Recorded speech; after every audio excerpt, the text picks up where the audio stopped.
Thank you, Umaji. Thank you very much for the very detailed introduction that you have presented. You said it was a short introduction, but for us it is very detailed. Mananiya Shankaranand ji, Prabhakar Raya ji, and all other Padadikaris, office bearers of Bharatiya Shikshan Mandal, Rashtriya Swayansemak Sangha, and other organizations, and participants, dear friends. It is very important for us to understand this concept of education system. Audio quality is not okay, they are saying. Just you can ask Amarnath ji if it is okay.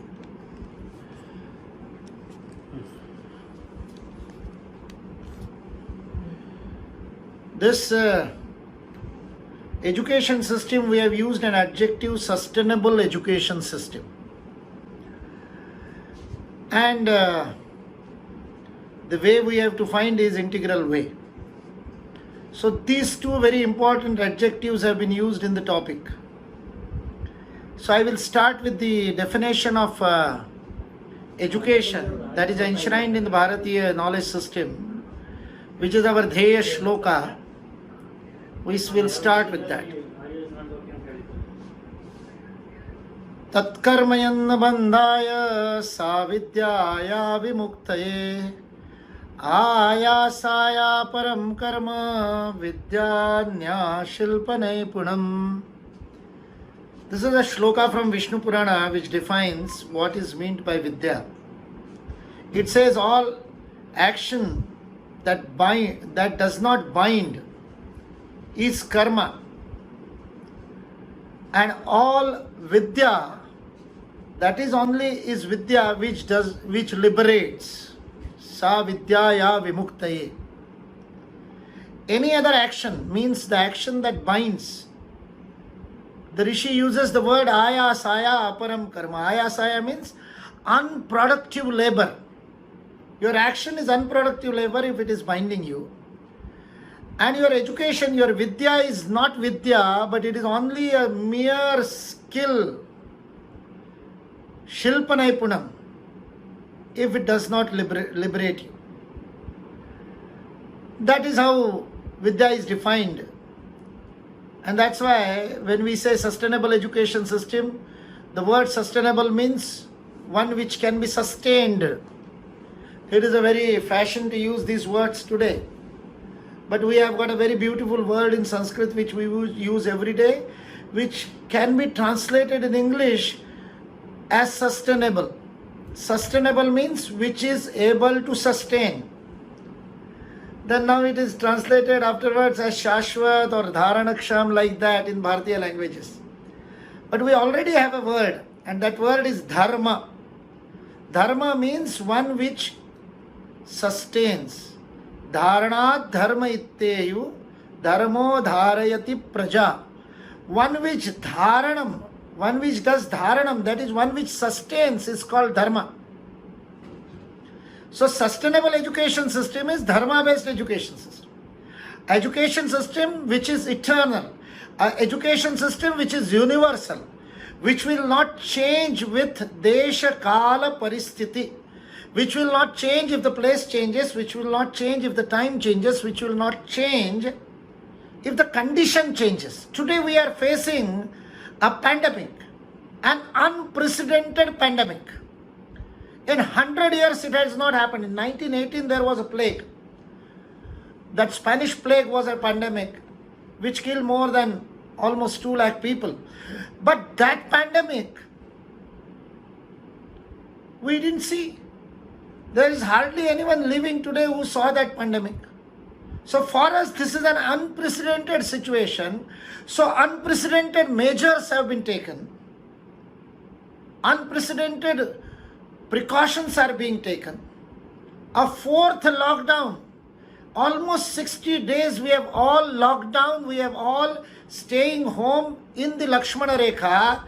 In a Bharatiya Shikshan Mandal, we don't call it lockdown. Because lockdown is when somebody else is locking us down. It is a self-restraint. It is a sanyama that we have taken on our own self. We decided for the protection of our own self, for the protection of the society, for the protection of the nation, for the protection of the humanity, it is necessary to stay within the limits, Lakshmana Rekha, that we have ourselves drawn for ourselves. So we changed the punctuation. We don't hyphen it at lock, hyphen down. We call it locked on. We have locked ourselves. So this is owning of this situation will change the whole attitude. A sustainable education system should prepare a human being, prepare a citizen, prepare a limb of the nation, Rashtra Anga. This Bharata Mata is a Rashtra. We are the body parts, Anga, limbs. So prepare the limbs of the nation, the limbs of the Virata Purusha in such a way that it can sustain itself in any kind of situation. That kind of an education system. I was surprised. In the first lockdown, they listed down these are the essential things which will be open. Medical facilities will be open. All groceries will be open. You will be able to get vegetables. You will be able to get daily needs like milk and all that. These are essential things. Educational institutes will be closed. They are not essential. Education is essential. Institutes are not essential. We have to understand this little subtle difference. Even in the fourth lockdown, they have opened the liquor shops, but not the schools and colleges. After 25th May, they are opening the flights. Government is opening the trains from 1st June. Some 15-20 trains are already running. But not the educational systems. Why? We have created such an education system which cannot sustain itself in an unprecedented situation. How can it prepare somebody to sustain during such a crisis? What is needed in such crisis situation? The most important thing which is needed is self-discipline. The student, what we call today student, is called Shishya in Sanskrita, and if you translate Shishya in English, the beautiful word in English is disciple. What is disciple? Disciple is one who obeys the discipline of Guru, who follows the discipline of Guru. If you do not follow discipline, you are not a disciple, you are not a student if you are not following discipline. But our education system does not trust its own teachers and students that they will follow self-discipline if we open the educational institute, because we have lost that disciplehood. That discipline is lost from the education. That's why the educational system is not sustainable. It cannot sustain itself. The question is, how can you take examination? Because without examination, there cannot be education. That is the beauty. Yesterday, now they are trending. Mass promotion. Everybody should be promoted to the next class. No examination. What is this? This is an example of completely unsustainable education system. Even in normal conditions, when it is working in full throttle, when all the classes are running, when all the examinations are on schedule, are we producing citizens? Are we producing human beings of whom we will be proud of? They talk about employability. There are reports, and the most liberal report says that only 19%, only 19%, not even 20, only 19% of the professional graduates, not the normal BA, BSc, BCom, but only 19% of the professional graduates are employable of this system. So even in normal conditions, Sustainable means it should be able to sustain itself in abnormal conditions, in crisis situation, in disaster. It should not only sustain itself, it should be able to sustain the society, it should be able to guide the society, it should be able to do research for the society to come out of that crisis, whatever be the crisis. May it be man-made, may it be natural, may it be war, may it be a political situation, may it be anything. Teachers and students should be the leader. That is the word. Vayam rashtre jagruyam purohitaha. Those who are engaged in the process of education are called purohitaha. Purohita means who are leaders. Puro is front, who are on the front. Those who are on the front line are called as purohita. That is expected of the education system. That is when we will call this education system as a sustainable education system, self-sustaining, does not depend on the government, does not depend on anybody, but self-sustaining. Samaja poshit, that is the word we use. Society sustains next generation to be educated. So for that we have to create a system, vyavastha. Shiksha needs a vyavastha, vidya needs a vyavastha.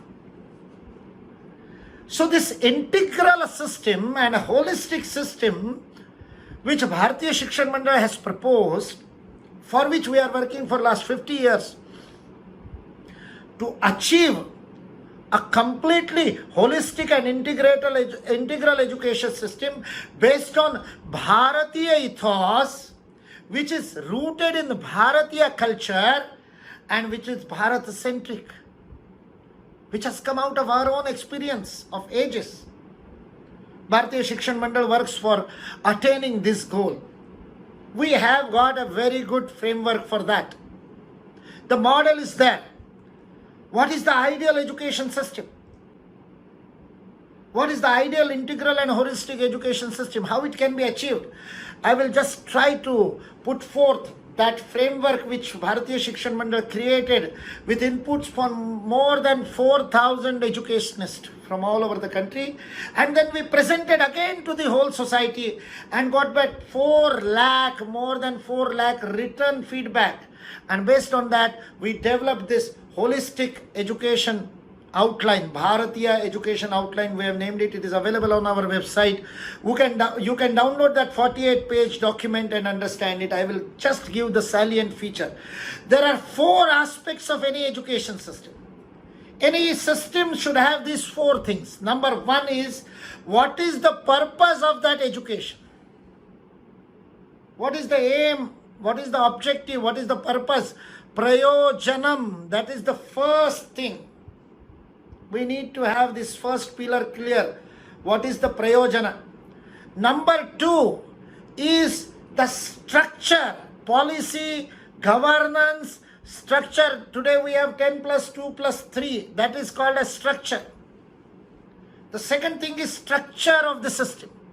First is purpose, prayojanam. Number 2 is the body of the shariram of the education system, sarachana we call it. The third in any system is content. What is the content of that system? What are the vishaya? What are the pathya vastu? What are the pathya krama? What is the pathya curriculum, syllabus, content, textbooks? What should be taught? Number 3. Number 1, prayojanam, purpose. Number 2, structure. Number 3, content. And number 4, methodology, vidhi. In education we call it pedagogy. What should be the pedagogy? These are the 4 pillars of any education system. Integral, non-integral, sustainable or non-sustainable. Even today we have got these 4. Only that these 4 are wrong. That's the problem. We have to correct these 4. Purpose of education we have reduced only to getting bread and butter. And even in that, not self-employment, but only to become somebody else's employee, not the employer. not the job giver, but the job seeker. We are producing thousands and thousands and crores of job seekers, which are called as eligible unemployed, a force of eligible unemployed, and that's why we see so many migrant laborers coming from one corner of the country to the other corner to put in labor, not skilled labor, simple labor in the construction work. They are not staying in their villages because they do not have the confidence that they will earn their bread and butter there. And these are not all uneducated. They are unemployed but not uneducated. Most of the unemployed are educated. Uneducated are employed or self-employed. They don't have problem with earning bread and butter. All the problem of earning bread and butter today is with the educated person. Till 1966, in the Kothari Commission, what is known as Kothari Commission, name of the commission was Education for Nation Building Commission. Commission for Education for Nation Building. But it is better known as Kothari Commission. Even in the recommendations of Kothari Commission in 1966, Dalpat Singh Kothari rightly said, de-link degrees from jobs. Jobs should not be dependent on degrees. Today we have reduced the aim of education only to jobs, not also employment, not the self-employment. We don't want to become a job giver. Our education system was not creating that. What is the integrated approach towards education? What should be the purpose? The purpose should also be integrated. It should be complete. It should not only be at a personal level, at individual level. It has to be at the collective level. It has to be at the national level. It has to be at the Brahmanda level, universal level. In the traditional way, this purpose of education is told in 3 steps. Number 1 is Muktakari Vidya, education that liberates. And this liberation is not just Adhyatmika liberation, not just the spiritual liberation. This liberation is liberation from every kind of bondage. If the bondage is your poverty, it will liberate you from the bondage of poverty. If it is ajnana, if it is your ignorance, it will liberate you from that bondage of ignorance. So Muktakari, that is number 1. Number 2 is Yuktakari, Vidya Yuktakari. Yuktakari means which enables you. Education that enables, empowers. Yukta. Yukta means with qualification, with yogyata. Education that creates a person who has all the qualities, attributes, and then he can do anything. Muktakari is dependent on Yuktakari. And at the 3rd stage, it is Arthakari. We never said Artha is not important. Artha was always important. Vidya Arthakari means which produces. Artha is not money. That is Vitta. Finance is Vitta, not Artha.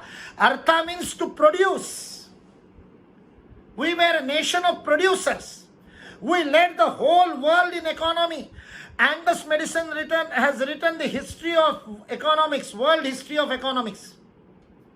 Economic history of the whole world. The name of the book is Economic History of the World, Millennial Perspective. It is available on the website oecd.org. Published in 2004. Angus Madison studied from 0 AD to 2000 AD. 2000 years of the history of the world, economic history of the world, and he says till 15th century, Bharat was the uncompeted leader. No competition. There was no competition. He was the only leader. 46 to 66% of the world's wealth was contributed. Today what we call GDP, 46% to 66%, Bharat was contributing. After 15th century, China came up and competition was there. It was reduced. When the Britishers established themselves in the first half of 19th century, Bharat's share in the world was 23%, which was reduced to 2% when the Britishers left. So we were a country of producers. Muktakari, Yuktakari, Arthakari. That was the traditional way of putting the aims and objective. Bharatiya Shikshan Mandal wants to have a Yuganukula approach. What is contemporary? What can be applied today? In today's language, how can we say that? So we say that we have to have this aim of education, purpose of education at 4 stages. Number 1 is an individual stage. A complete personality development, overall personality development of the individual. Number 2, at the societal level, we have, through education, we have to create a self-sustaining society, Swavalambi Samaj. Atmanirbhar, today our Prime Minister is saying, self-reliant society, a complete society, complementing each other, Samarasa Samaj. That is number 2. Number 3 is a proud and glorious contributing nation.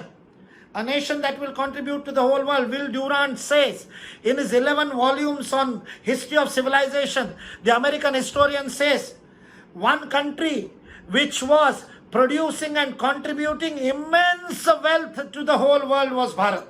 He didn't say Bharat, he used that English word. I never use that word. Even in English I use Bharat. So Bharat was a contributor. So nation building at the 3rd level. First is individual personality development, but just doing personality development will not help. Bhishma was ideal personality. Sharirik, Manasik, Bauddhik, Bhavanatmak, Adhyatmik, all 5 levels. Best person you can find in a Mahabharata, uncomparable, is Pitama Bhishma. But he was standing on the other side of Dharma. Why? Because individual character has to be complemented with national character. So building the individual character, societal behavior, national character, and the 4th, for the Srishti, Paryavarana, ecology, everything, for the Brahmanda, the product, the outcome of our education should be such a society, should be such a world which will not harm the environment, which will not harm the Brahmanda. So these are the 4 levels of first point, purpose of education. The second point is structure of education. How should be the structure of education? And for an integrated approach, we need to have an integrated structure. Today, it is a piecemeal approach. If you go to the website of the Ministry of Education, they have not yet changed the name, but the education policy says they will change the name. So I don't use that abusive name which has been given to this ministry. Human is not resource. Human is the source of every resource. This mic is a resource. This app we are using is a resource. But my kantha, my throat which is producing this sound is not a resource, it is a source. If this source is not there, what this resource will do? Calling your human being resource is an abuse. If somebody calls you a robot without prana, will you accept that? When your education ministry is called something like that, so I never call them by that name. I call them education minister. Whether it was Smriti Irani, whether it was Prakash Javadekar, whenever we were together on any forum, I would refer to them as education minister. And now it has been accepted in National Education Policy draft that the name of the ministry will be changed back to Ministry of Education. But if you go to the Ministry of Education website, there is no single website. You go there, you will have to either go to school education or to the higher education. It is split there, no integration. There are 2 secretaries. School education secretary is different. Higher education secretary is different. The whole structure is bifocal. There is no integration. And then in school education, there is primary, there is pre-primary, there is post-primary, that is middle school, there is secondary, then higher secondary, then upper secondary. Thousands of... There has to be one integrated approach. What was in Gurukula? So number 1 is integrated system from the childhood, from the Garbha Sanskara, right from the womb of the mother to the adult education. Complete education structure should be integrated under one umbrella. In fact, it should not be regulated, so I don't call it regulation. But it should be under one structure, policy structure. Number 2, the policy should be flexible. The structure of education should be flexible. Today it is so rigid. After 10th, you have to decide whether you will take science or commerce or arts. In science, whether you will go with mathematics or you will go with biology. Why? Why cannot I study mathematics with English literature or Telugu literature or Hindi literature? Why cannot I study economics and commerce with art subject or with science subject, physics and chemistry, and the third subject economics? Why can't I do that? Do you not need engineers with knowledge of economics? Do you not need engineer with the managerial knowledge of how to write the cash book and ledger? So commerce subject, why are not they taught to the engineers? This is the piecemeal approach which has to go. So for integration, there has to be a flexibility of choice of subjects. In national education policy, they have accepted it from 9th standard. At least something they have accepted, if not 100%. We presented a 100% structure, an integrated and flexible structure. There was no retention policy. We said flexible retention policy. One student is very good in mathematics, let him go to the next class. But he is not good in history, let him stay in this class, complete his history and then go upwards. So in mathematics he may go to the 8th standard, but in his history is in 4th standard. Doesn't matter. We have to have a flexible structure. Gurukula is like that. There are no classes. So this standard does not apply there. But unless you complete that level in that subject, you don't go upward. So there is a complete education. It is not 35% passing. It is 100% passing. When you learn 100% at this level, you will go to the next level. So that flexibility is there. That is number 2. So integrated approach, flexible approach, and the structure has to be decentralized. Somebody sitting in Delhi cannot know what is happening in the remote village of Karimnagar or Adilabad or Mahbubnagar. That decentralization has to happen. At least at the district level, the structure has to decentralize. Let the district authorities decide. If it can be decentralized up to the Acharya level, that will be the ideal. The Bharatiya ideal was Acharya will decide. What will be the chronology? What will be the way? Whether I will teach them in the classroom or outside the classroom. I will take them to the garden or to the river. Let the Acharya decide. Structure of education should be decentralized, should be flexible, should be integrated. The third point is content. Today in social media they say content is the king. In the field of education also, this is a great misconception that content is the king. And that's why whenever we talk about Bharatiya Karan of education, we talk about changing the syllabus. Changing from Tipu Sultan to Hakkarai Bukkarai will not change the syllabus. Will not change the approach of education. In fact, syllabus is not the Bharatiya concept. In Bharat, the knowledge is not distributed. The knowledge is not sectioned. Syllabus is sectioning of the knowledge. In Bharat, the whole knowledge is integrated. So you have to know everything. So the Bharatiya word for syllabus, in Hindi it is called Pathyakrama. Telugu also some such similar word will be there. In Marathi it is Abhyasa Krama. So in every Bharatiya language, Krama is important, chronology is important. Syllabus is Krama. In which chronology one should be taught. Everything is to be taught. But what first, what next? So there are simple, Nyaya Shastra gives very simple formulae for structuring this chronology. From simple to complex. First teach them simple, then take them to complex. From near to far, first teach them nearer. This CBSE school, 4th standard student is studying about Mississippi, Amazon and all these rivers. But he does not know about Krishna, Kaveri, Tungabhadra, which are by his side. From near to far, from simple to complex. The syllabus has to be developed, the content has to be developed like that. Another thing is the content should be rooted in this national ethos. That should be the approach. So it has to be indigenous. For Africa, we need African content. For America, we need American content. We are not saying we should teach Bharatiya ethos in America. Let them have their own content. Even in Bharat, it has to be decentralized. to the nook and corner.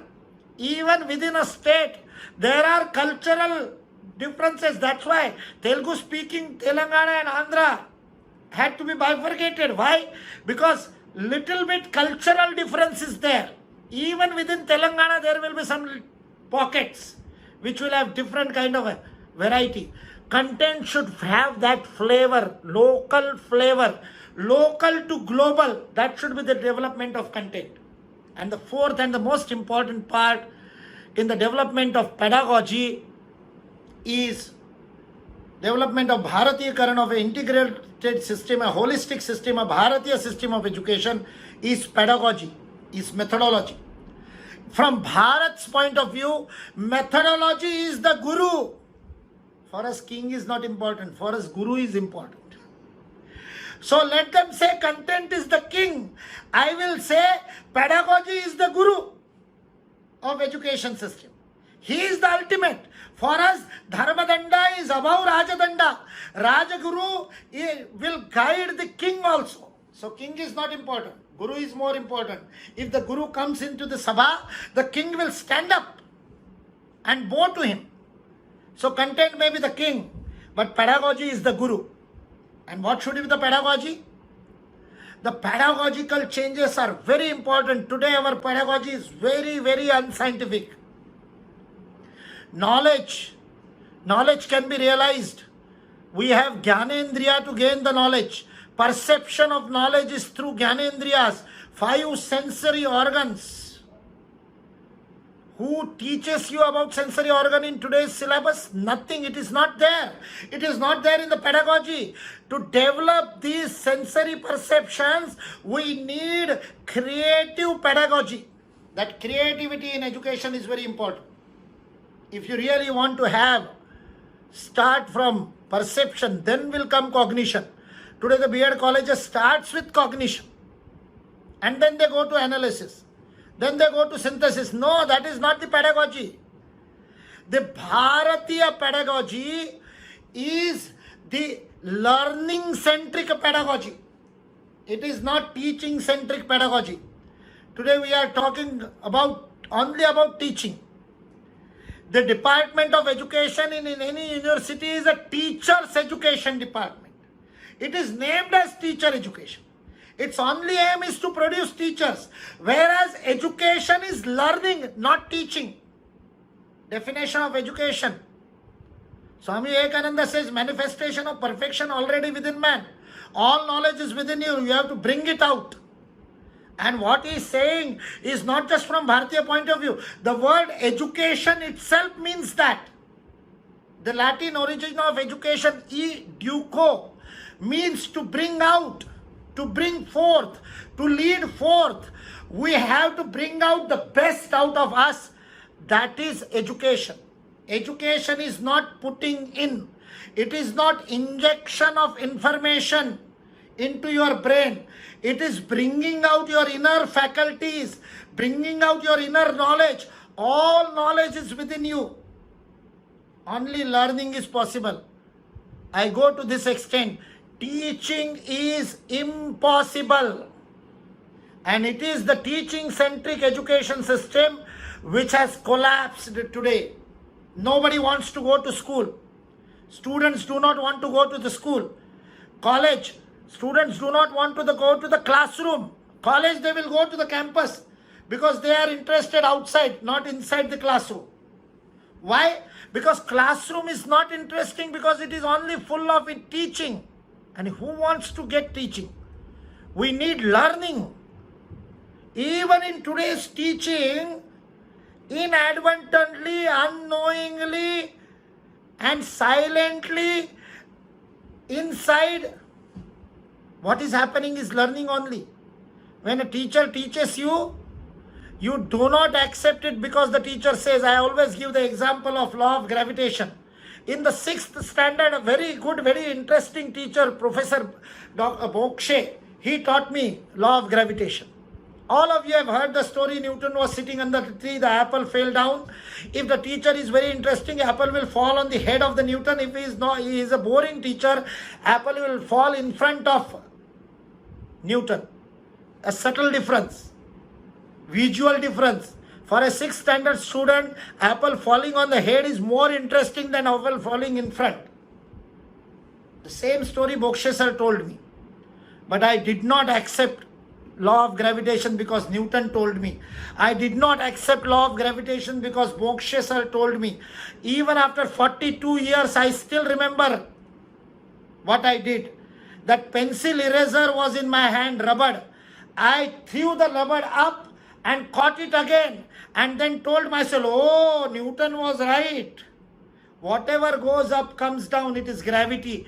I learned through my inner knowledge. When I am telling this, everybody of you is remembering your own class of gravitation and how you learnt it. It is always learning, never teaching.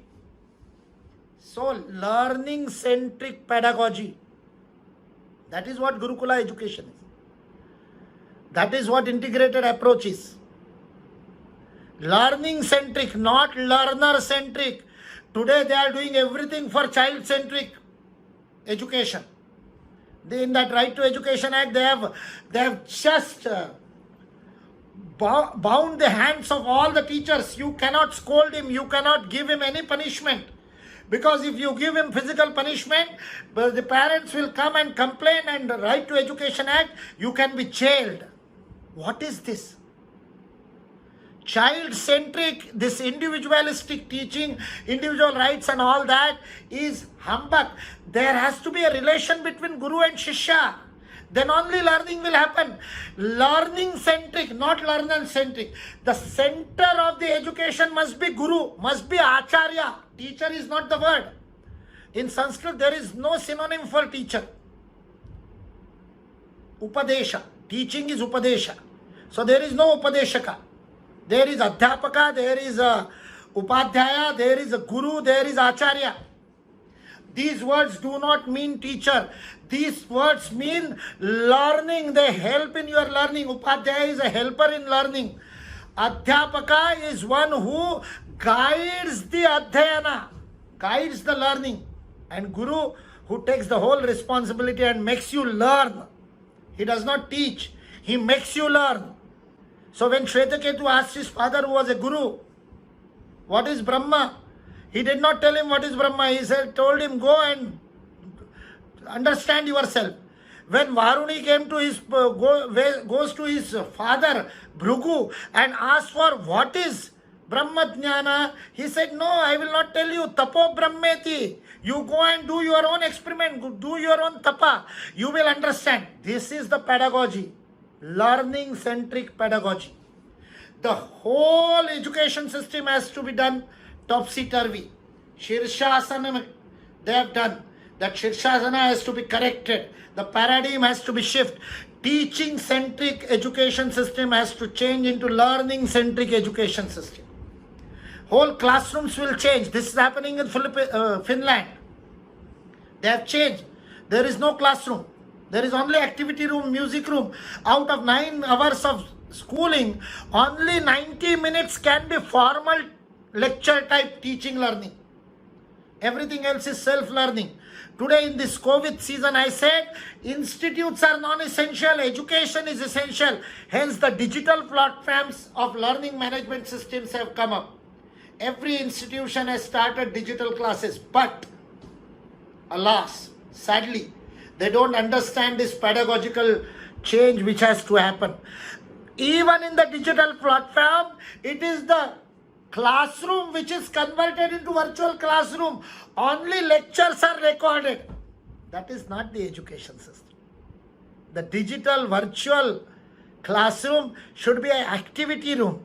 Each individual student should be given his own democratic freedom to choose how to learn that concept. So it should not be subject oriented, it should be topic oriented.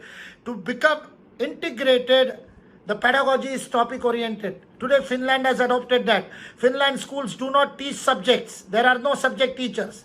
There are only topics. The 4th standard student for 4 months goes to the paddy farm and learns paddy farming with the teacher. During the farming, he learns the history of farming. He learns that rice is the oldest grain, which was found in Harappa, Mohenjo-daro Harappa also. So he learns history, he learns physics, physics of how Pascal's law applies to different farms. Only a simple simple digging will change water from here to there. They will see the Pascal's law happening in front of their eye. They will learn physics, they will learn botany, they will learn agriculture, they will learn history, they will learn geography through this topic of farming, paddy farming, for 4 months. That is what Finland has adopted.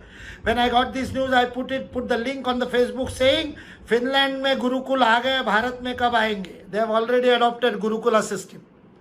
This is the Gurukula system. Experiential knowledge, learning, when you change the whole thing learning centric, it becomes Anubhuti Jnana. Then the methodology is experiment methodology. Then the methodology is Charcha Vidhi, interactive methodology. Then the methodology is Prashna Vidhi, question answer. So these are the 4 pillars of integrated education system. I have given you the salient feature. I will abide by my own saying and allow you to learn through interactive method, and we can open the session for question and answer.